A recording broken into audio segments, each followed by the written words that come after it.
Shalom saudara kasih Tuhan, kembali lagi di pesan singkat hari ini. Dan hari ini kita akan belajar tentang satu kata, yaitu mirip. Nah, mirip, tentu sekali lagi kita sering mendengar kata ini, mirip atau serupa katakanlah.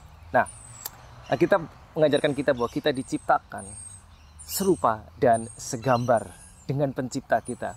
Kalau boleh kita kembali ke Kejadian 1 ayat 26 saat penciptaan. Kita tahu di situ ada yang mengatakan bahwa kita ini diciptakan serupa dan segambar dengan pencipta kita, Bapa di surga sendiri. Di situ ada dua kata saudara, serupa dan segambar. Nah itu dua kata itu ternyata bukan dua hal yang sama. Nah dalam bahasa Inggrisnya, translationnya lebih jelas. Karena dikatakan bahwa according to his image and likeness.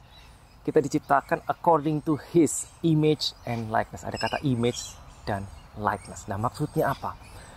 According to his image berarti kita membawa karakternya dia. Kita membawa sifat-sifat pencipta kita. Sifat-sifat Bapa kita. Dengan kata lain DNA-nya dia diletakkan di dalam kita. Sifatnya mirip, karakternya mirip, kelakuannya mirip. Ya, according to his image.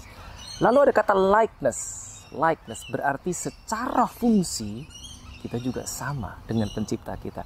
Saat kita diciptakan bukan cuma kita diberi DNA-nya sehingga kita dimampukan punya karakter yang mirip dengan pencipta kita.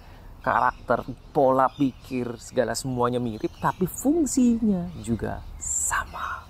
Fungsinya juga sama. Seperti apa fungsi yang harusnya dikehendaki Bapa? Jika kita buka Matthew, Mark, Luke, and John, 4 Injil, Matius, Markus, Lukas, Yohanes, kita akan menemukan pelayanan Yesus di atas muka bumi.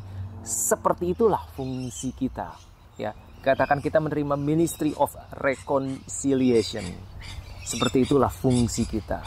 Pada saat Yesus mengutus murid-muridnya mendahului dia dan berkata, heal the sick, cleanse the lepers, raise the dead, cast out demons. Sembuhkan yang sakit, bangkitkan yang mati, tahirkan yang kusta. Saudara ingat cerita itu. Demikianlah fungsi kita seharusnya. Tentu karena satu dan lain hal, banyak di antara kita belum mencapai fungsi kita atau belum memenuhi fungsi kita yang seharusnya dikehendaki oleh Bapa, oleh pencipta kita. Nah, saudara boleh bayangkan ada ilustrasi ini. Seorang ayah, ya ayah mungkin masih muda menggandeng anaknya yang masih kecil, katakanlah di bawah 5 tahun usianya. Ya, ayah dan anak. Lalu kita bisa melihat, wah, mirip ya anaknya, mirip sama papanya, mirip ya dia mirip sama papanya, mirip. Ya jelas mirip karena ayah sama anak mirip. Wajahnya mirip, tapi pertanyaannya, karakternya mirip atau tidak? Karakternya sama gak si anak dengan si ayah? Kelakuannya, cara ngomongnya, cara bicaranya, apakah sama? Pada saat anak itu nanti beranjak, apakah sama akan mirip dengan ayahnya? Jawabannya semua kita tahu, belum tentu sama. Wajah bisa mirip, bahkan bisa sangat mirip, tapi kelakuan, karakter belum tentu mirip, belum tentu sama. Dan pertanyaannya kenapa bisa demikian? Mengapa bisa demikian dan bagaimana supaya bukan wajahnya saja yang sama, kita bicara tadi ayah dan anak, tapi kelakuan, karakternya juga bisa mirip. Satu-satunya cara adalah si anak harus menghabiskan waktu dengan si ayah. Kedekatan dengan si ayah. Habiskan waktu bersama si ayah. Maka apa yang ada di dalam si ayah akan tertransfer kepada si anak. Maka si ayah bukan hanya mengajarkan sesuatu kepada si anak, tapi juga memberikan teladan. Dengan demikian, si anak bukan hanya mirip seperti wajahnya, tapi kelakuannya, karakternya mirip. Demikian pula kita, saudara. Mari kita ingat. Kita harus menghabiskan waktu dengan Bapa kita. Dengan Bapa kita, supaya kita mirip dengannya. Alkitab mengatakan Ibrani 1 ayat 3, Jesus is the express image of the Father. Express image maksudnya, jika kita ingin tahu Bapa seperti apa, kita lihat Yesus seperti apa, demikianlah Bapa. Persis Yesus itu persis seperti ayahnya. Gitu.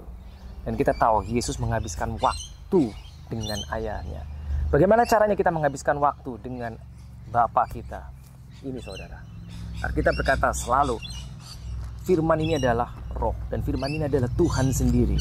Jika kita menghabiskan waktu dengan Tuhan, dengan firman-Nya, maka kita akan semakin mirip dengan Kristus Yesus yang adalah gambaran, persis gambaran sempurna Bapa di surga. Baik saudara, mari kita ingat terus bagaimana caranya supaya kita bisa menjadi serupa dan segambar. Ya, according to his image and his likeness. Yang penting apa? Fungsinya harus seperti yang dikehendaki Bapa. Oke, baiklah, sekian pesan singkat hari ini. Sampai jumpa di episode mendatang. Tuhan Yesus memberkati.